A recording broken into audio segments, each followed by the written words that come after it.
Paano tayo makatrabaho dito mga idol? Ang lakas ng ulan, lakas ng hangin.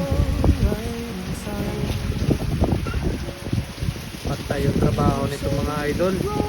Lakas ng hangin mga idol. Paano tayo makapag paraw sailing nito? Ay nako, lakas ng ulan mga idol dito sa Boracay. Boracay update ngayong araw.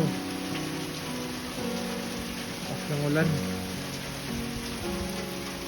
December 20, 2024. Ayan mga idol yung weather update natin. Ay ay ay, tayo kapag paraw sailing nito mga idol. Right.